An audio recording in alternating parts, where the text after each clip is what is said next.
من الشيطان الرجيم.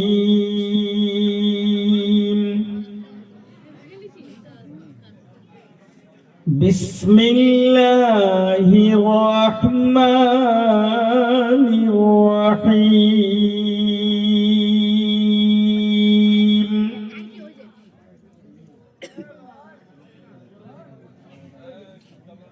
إن الله وملائكته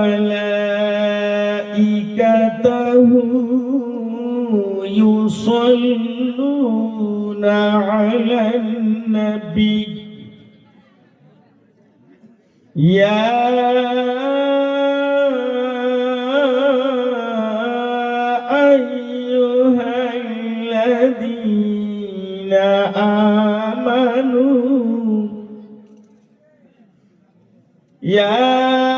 أيها الذين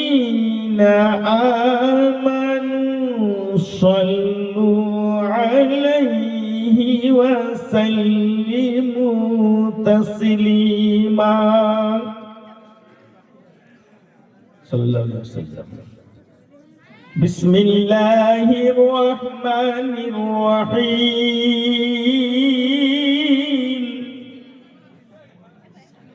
كيف تكفرون بالله وكنتم أمواتا فأحياكم ثم يميتكم ثم يحييكم ثم إليه ترجعون. صدق الله المولانا العظيم. উপস্থিত আজকের সজ্জিত মঞ্চের সভাপতি মহাশয়, উপবিষ্ট ওলামায়ে কেরাম, যজ্ঞবিজ্ঞ সদস্যবৃন্দ, দেশস্থ এবং বহিরাগত মাননীয় শ্রোতামণ্ডলী, পর্দার আড়ালের খাওয়াতিন হাজরাত অর্থাৎ মা ও বোনেরা,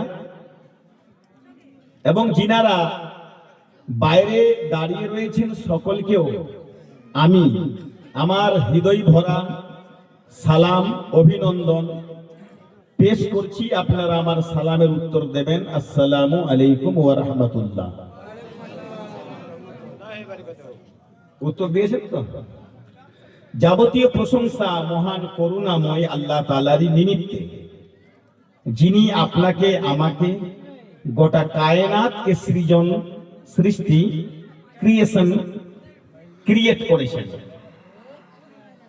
তারপরে পরেই তার প্রিয় হাবিব আকায়ে নামদার মুহাম্মদুর রাসূলুল্লাহ সাল্লাল্লাহু আলাইহি ওয়াসাল্লামের প্রতি দরুদ ও সালাম নাজিল হোক। সবাই মিলে বলুন আল্লাহুম্মা সাল্লি আলা সাইয়্যিদিনা ওয়া মাওলানা মুহাম্মদ সাল্লাল্লাহু তাআলা আলাইহি ওয়াসাল্লাম। আপনারা সন্ধ্যা থেকে এই পর্যন্ত বহুমুখী আলোচনা শ্রবণ করলেন, যা ছিল শরীয়তের অন্তর্ভুক্ত। অবশেষে আমি আপনাদের কাছে এসেছি, মনে করেছি আমিও আপনাদের সামনে বেশ কিছু কথা রেখে আমার বক্তব্যের ইতি অঙ্কন করে সালাম ও কালাম করে বিদায় নেব, আর আপনারাও বিদায় নেবেন। তবে প্রশ্ন হচ্ছে, জালসা শোনাটাই কি শেষ কথা? না, জালসা শ্রবণ করে তার উপরে অটুট থাকা এবং আমল করা, এটা শেষ কথা। আমরা এই দুনিয়াতে এসেছি কেন?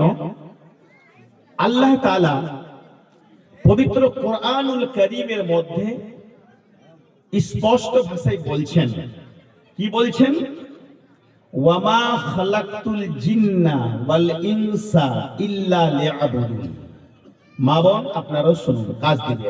হ্যাঁ, এই ঘোষণাটি আপনার না, আমার না, কোন জিনের না, দেবীর না, দেবের না, আকাশের না, বাতাসের না। এই বাণীটি স্বয়ংভূ মহান আল্লাহ রব্বুল আলামিনেরই বাক্য, জোরে বলেন একবার। তিনি বলছেন পারো গ্রামের যত মহিলা আছে, পারো গ্রামের যত পুরুষ আছে, শুধু এখানকারই লোকেদের উদ্দেশ্যে তিনি বলেননি, তিনি বলছেন গোটা ওয়ার্ল্ডে যত ব্যক্তি আছে সকলকেই উদ্দেশ্য করে আল্লাহ বলছেন ওয়ামা খালাকতুল জিন্না ওয়াল ইনসা ইল্লা লিয়াবুদুন। আমি তোমাদেরকে পয়দা করেছি, তোমাদেরকে আমি সৃষ্টি করেছি কিসের জন্য?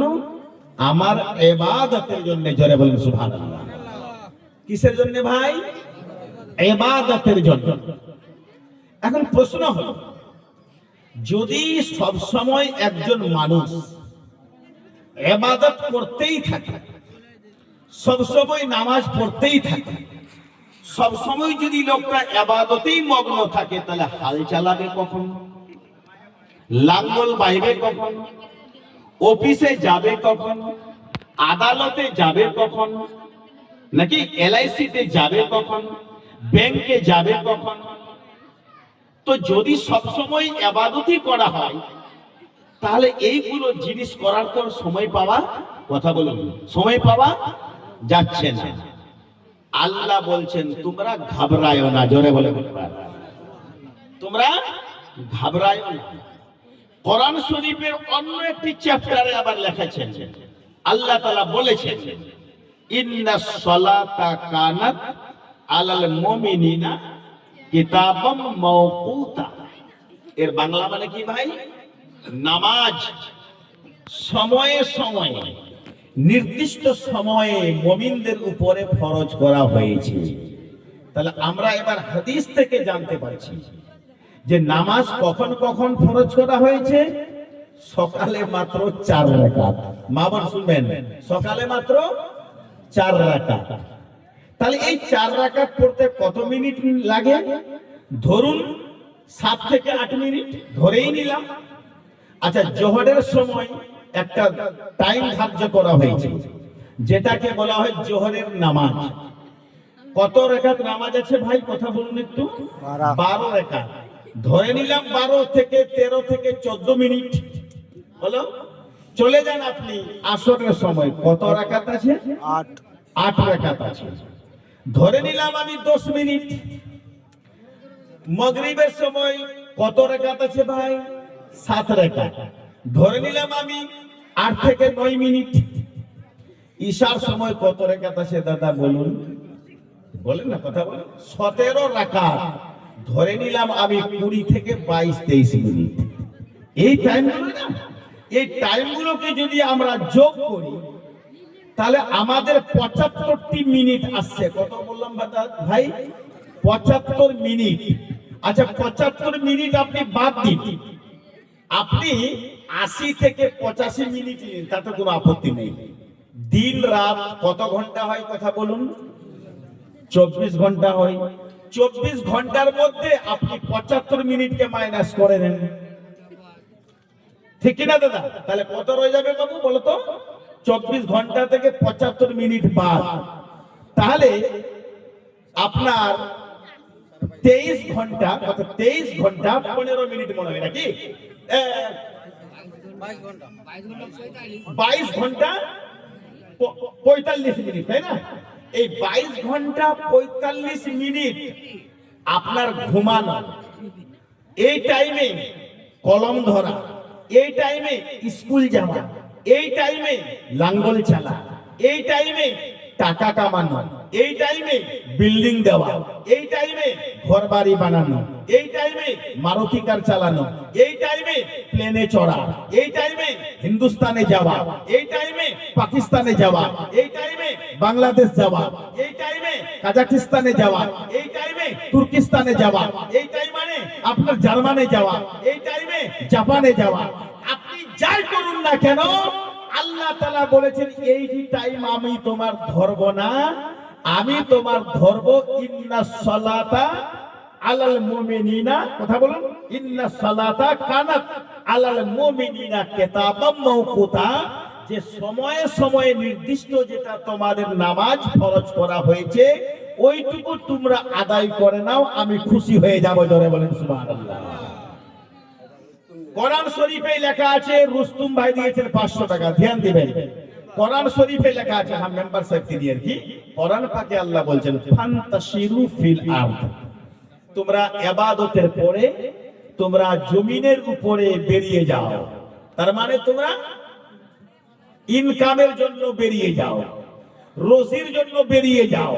তো রোজির মধ্যে ইনকামের মধ্যে যতগুলো আমি বললাম সবগুলোই কিন্তু পড়ে, বুঝতে পেরেছেন কথাটা? তাহলে বন্ধু আমরা একবার খালি বিবেকটাতে লাগান তো, একবার কলেজাটাতে হাত দিন তো, অন্তরটাকে আপনি যাচাই করুন তো যে আল্লাহ তাআলা আমাদের সুবিধা করেছে না বিপদ করেছে, কোনটা? কথা বলেন, কথা বলেন একটু। একেবারে সুবিধা করে দিয়েছেন। ওয়ামা খালাকুল জিন্না ওয়াল ইনসা ইল্লা লিয়াবুদুন, আমি তোমাদেরকে আমার ইবাদতের জন্য পয়দা করেছি। আর অন্য চ্যাপ্টারে আবার বলছেন ফান্তাশিরু ফিল আরদ, আমার ইবাদতের পরে তোমরা বিচরণ করো, জমি জায়গা দেখো, হাল লাঙ্গল চালাও, এখানে সেখানে যাও তোমাদের নিত্য প্রয়োজনীয় জিনিসের জন্য। কিন্তু আজ এই 75টি মিনিট হারিয়ে পুরো 24টা ঘন্টাকেই লাগিয়ে দিচ্ছে কোথায় বলেন তো ভাই? নিজের সংসারের পিছনে, নিজের টাকা কামানোর পিছনে, সংসারের তাগিদে, পোশাক পরিচ্ছদের জন্য, বিলাসিতার জন্য, খাওয়া দাওয়ার জন্য, চলাফেরার জন্য। মসজিদের গেট কিন্তু দেখতে রাজি হয় না, মসজিদ দেখতেই চায় না। তো আল্লাহ তাআলা বলছেন শোনো, কাইফা তাকফুরুনা বিল্লাহি ওয়া কুনতুম আমওয়াতা, হে আমার বান্দারা তোমরা কি করে আল্লাহকে ভুলে যাও, আল্লাহকে তোমরা কি করে ইনকার করো। ওয়া কুনতুম আমওয়াতা, তোমরা যে মুর্দার ছিলে, ফা আহইয়াকুম, আর তারপরে যে আমি তোমাদেরকে জীবন দান করলাম, সুম্মা ইউমিতুকুম, আবার যে তোমাদের মরণ হবে, সুম্মা ইউহয়িকুম, আবার যে তোমাদেরকে জিন্দা করব, সুম্মা ইলাইহি তুরজাউন, তারপরে সবাইকে তোমাদেরকে আমার দ্বারস্থ হতে হবে। জোরে বলেন সুবহানাল্লাহ। শুনেন, বক্তব্য শুনেন, কাজ দেবে আপনাদের, মনটাকে পরিবর্তন করুন। এই আয়াতের তাফসিরে, এই আয়াতের ব্যাখ্যাতে লেখা রয়েছে দাদা, আমাদের মা বোনদের বিয়ে হয়েছে, অনেকেরই হয়, আর আগামী দিনেও কথা বলুন হবে। আমার দাদা ভাইদের বাবাদের বিয়ে হয়েছে, হচ্ছে, আগামী দিনেও হবে। তাহলে স্ত্রী এবং স্বামীদের হালাল উপায়ে শরীয়ত বলে যে একটা মেলবন্ধন, ধ্যান দিবেন, এই মেলবন্ধনের মাধ্যমে উভয়ের তরল পদার্থ নাপাক পানি স্ত্রীর বা মহিলার গর্ভে গিয়ে পৌঁছায়, সেখানে নির্দিষ্ট 40 দিন থাকার পর ওই তরল পদার্থটা ধীরে ধীরে রূপান্তরিত হতে হতে হতে ওটাতে হাড্ডি তৈরি হতে শুরু হয়। জোরে বলেন সুবহানাল্লাহ। পরের 40 দিনে ক্রমান্বয়ে ক্রমান্বয়ে ধীরে ধীরে ওই হাড্ডির উপরে, হাড়ের উপরে মাংসপেশি তৈরি হতে থাকে। জোরে বলেন একবার। আবার পরের 40 দিনে আল্লাহ তাআলা ওই বাচ্চাটার ভিতরে আল্লাহ তাআলা আত্মা দান করে। তাহলে 40 আর 40 কত হলো ভাই? 80। তারপরে 40 কত হলো ভাই? 120 বা 20। তাহলে 120 দিনে আল্লাহ তাআলা জীবন দান করছেন ওই মায়ের পেটে। আল্লাহু আকবার কবীরা।